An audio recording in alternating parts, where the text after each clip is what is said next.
all health conscious people. Welcome to the health platform, the Quest Optimal Health.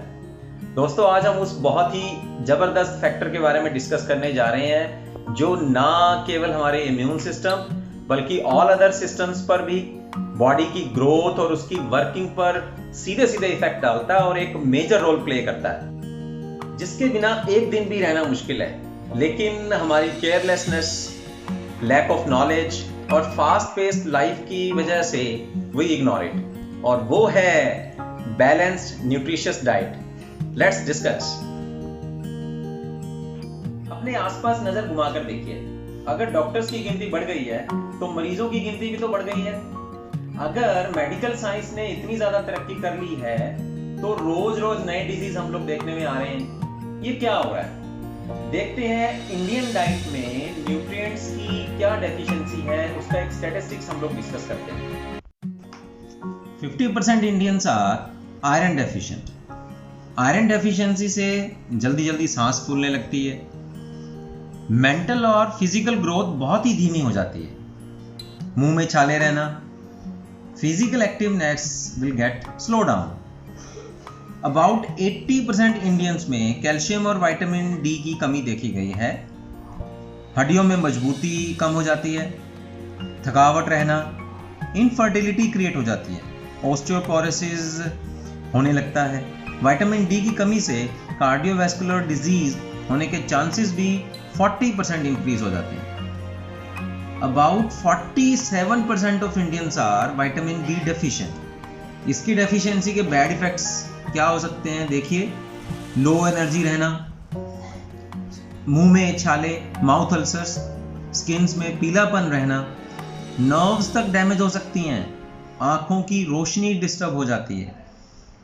About 80% vegetarians and 65% non vegetarians are protein deficient. Protein deficiency से body की physical growth रुक जाती है, height का बढ़ना रुक जाता है, स्किन में रफनेस, मसल वीकनेस, नेल्स में ब्रिटलनेस आ जाती है, बालों का कॉन्टिन्यूअस गिरना शुरू हो जाता है। चलिए विटामिन सी की बात करते हैं। More than 70% of Indians are vitamin C deficient and its bad effects are immunity का वीक हो जाना, जल्दी खांसी, जुकाम, viral flu etcetera. Normal viruses से भी बॉडी अपने को प्रोटेक्ट नहीं कर पाती, ड्राई स्किन हो जाना, मसूड़ों से खून निकलना, poor digestion, slow wound healing, nose bleeding, ये सभी साइड इफेक्ट्स, ये सभी बैड इफेक्ट्स विटामिन सी की कमी से होने लगते हैं। इसी तरह से डाइट सोडियम डेफिशिएंट होने पर हमारे मसल्स और नर्व्स की फंक्शनिंग प्रॉपर नहीं हो पाती। With the deficiency of phosphorus, our muscles and bones will get weak. क्या आप जानते हैं कि फैट्स में भी गुड और बैड फैट्स होते हैं? गुड फैट्स जैसे ओमेगा 3 फैटी एसिड्स बॉडी के हर पार्ट के लिए ज़रूरी है। एक्चुअली हमारी बॉडी को ओमेगा 3 और ओमेगा 6 1:4 की रेशो में लेने चाहिए, और हम ओमेगा 3 बहुत ही कम ले रहे हैं और ओमेगा 6 हमारी डाइट में बहुत ज़्यादा जा रहा है। ओमेगा 3 की डेफिशिएंसी से बॉडी में पुअर जॉइंट हेल्थ की प्रॉब्लम आ सकती है, कार्डियोवैस्कुलर डिजीजेज, आंखों में ड्राइनेस, स्किन में ड्राइनेस आ सकती है। हमारे माइंड को भी ओमेगा 3 की बहुत ज़्यादा ज़रूरत होती है। लोग एंजाइटी और डिप्रेशन का शिकार हो सकते हैं इसकी डेफिशिएंसी से। फाइबर एक ऐसा कंपोनेंट है जिसे हमने टोटली इग्नोर किया हुआ है अपनी डाइट में। हमारे इंटेस्टाइन्स की हेल्थ के लिए, हमारे डाइजेस्टिव ट्रैक की हेल्थ के लिए फाइबर का हमारी डाइट में होना बहुत ही ज़्यादा ज़रूरी है। Its deficiency will create improper digestion, irregular bowel movements and it affects colon health. Today scenario हमारा लाइफस्टाइल काफ़ी अपसेट हो गया है। ना टाइम पर सोना, ना खाना, लेट नाइट पार्टीज या लेट नाइट शिफ्ट्स में काम करना, negative environment, stress, they have become part of our life. Result, chronic diseases.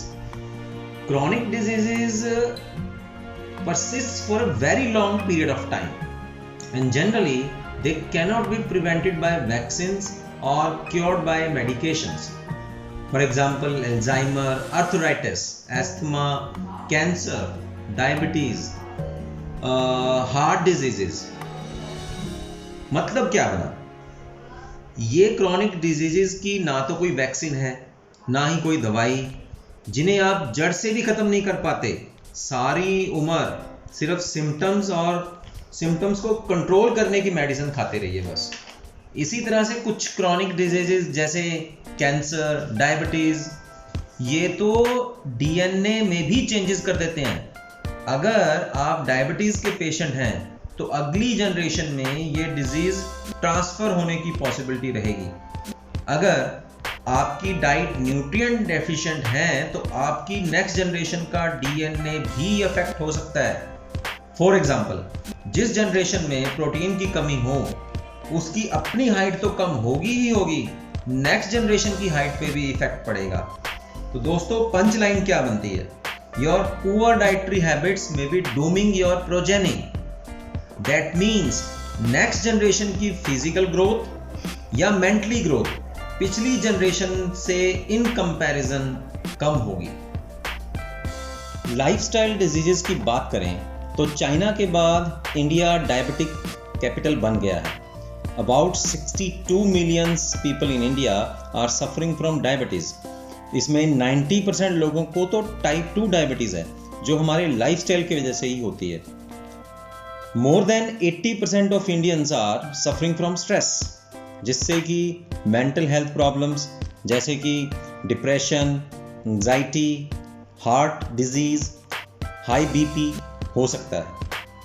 Nutritional deficiency के अलावा हमारे लाइफस्टाइल हैबिट्स के कारण हमें लीवर डिसऑर्डर्स का हो जाना, यानी कि liver fatty, kidney disorders, obesity जैसी बहुत सी बीमारियां आ रही हैं। So it's pretty much clear that our diet is deficient in nutrients. आपको क्या लगता है? क्या हम खाना ठीक नहीं खा रहे, या अपने हिसाब से हम खाना तो ठीक खा रहे हैं बट फूड जहां से आ रहा है वो सोर्स ही ठीक नहीं है? तो कुछ फैक्ट्स एंड फिगर्स के बारे में डिस्कस करते हैं कि ऐसे वास्तव में कौन से कारण हैं जिनकी वजह से हमारा फूड न्यूट्रिएंट डेफिशिएंट है। फूड चेन में सिर्फ प्लांट्स ही अपना खाना खुद बनाते हैं और उनसे ह्यूमंस और एनिमल्स को प्लांट्स में जो न्यूट्रिएंट्स हैं वो मिलते हैं। पर प्लांट्स में न्यूट्रिएंट्स कहाँ से आते हैं? सॉइल से। और अगर हमारी सॉइल ही डेफिशिएंट हो तो ग्रीन रेवोल्यूशन के बाद प्रोडक्शन तो बहुत बढ़ गया है, बट सॉइल में न्यूट्रिएंट कंटेंट्स बहुत ज़्यादा डिप्लीट हो गए हैं। An assessment made under All India Coordinated Research Project among different samples of soils from all over India shows about 49% samples of soils were found deficient in zinc, 15% samples of soils were found to be deficient in iron, 6% of the samples of soils were found to be deficient in manganese. Similarly, 33% samples of soils were found to be deficient in boron, जिससे कि soil की health poor हो रही है। दूसरी तरफ दोस्तों,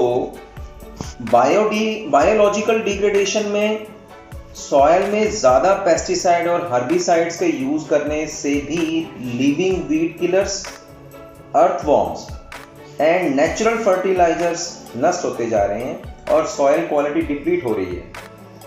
मैं एक हर्बिसाइड के बारे में आपको बताना चाहूँगा। एक हर्बिसाइड एट्राजिन सस्ता होने की वजह से क्रॉप्स पर लगातार वीड्स को कंट्रोल करने के लिए डाला जाता है, परंतु ये इतना खतरनाक है कि ये माइटोकॉन्ड्रियल डिसफंक्शन से बॉडी की एनर्जी पैदा करने की एबिलिटी को नष्ट कर देता है और बॉडी में इंसुलिन बनने से रोकता है, जिससे डायबिटीज होने का खतरा बन जाता है।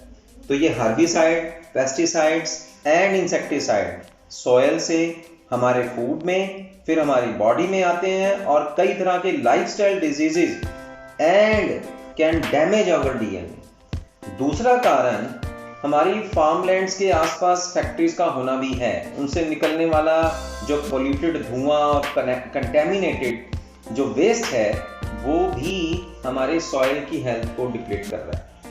प्रोसेसिंग भी फूड में से न्यूट्रिएंट्स को डिप्लीट कर देता है। वर्ल्ड वार 1 और 2 के समय से ही फूड प्रोसेसिंग चलन में आ गया था, क्योंकि बहुत लंबे समय तक फूड को खराब होने से बचाना मेन एम था और ज़्यादा दूर तक आर्मी को फूड की सप्लाई देनी होती थी ताकि वो उसको ज़्यादा लंबे समय तक यूज़ कर पाए।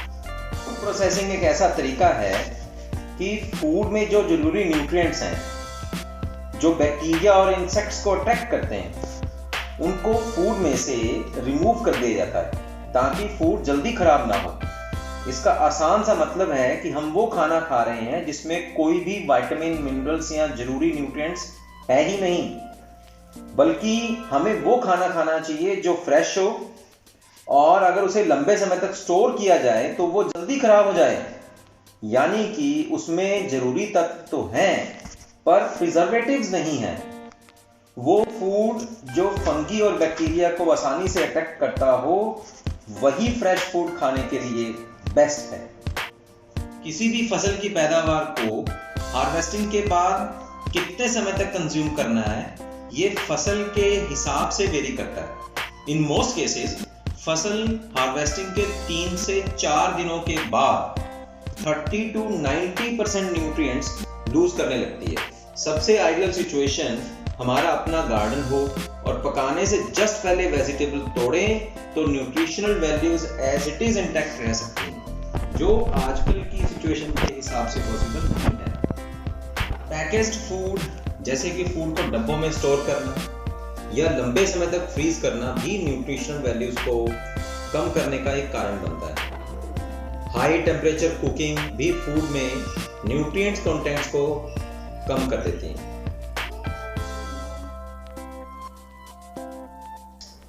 To summarize the above discussion in few words, diet की डेफिशिएंसी लीड्स टू डिजीज और हम सारी जिंदगी इस डिजीज के सिम्टम्स पर ही काम करते रहते हैं, इन सिम्टम्स का ही इलाज करवाते रहते हैं, बट कभी जड़ को नहीं पकड़ते। नेक्स्ट वीडियो में मैं इसी जड़ को पकड़ने जा रहा हूं। हम लोग डिस्कस करेंगे कि हमारी डाइट्स में कितने न्यूट्रिएंट्स कितनी क्वांटिटी में होने चाहिए, कौन कौन से न्यूट्रिएंट्स हम लोगों को लेने चाहिए और इनका सोर्स या इनको हम लोग कैसे पूरा कर सकते हैं अपनी डाइट में। जनरली आम लोगों के मन में इसके बारे में क्या मिथ्स हैं, इन सभी बातों को मैं नेक्स्ट वीडियो में डिस्कस करने जा रहा हूं। तब तक देखते रहिए आपका अपना health platform the quest optimal health.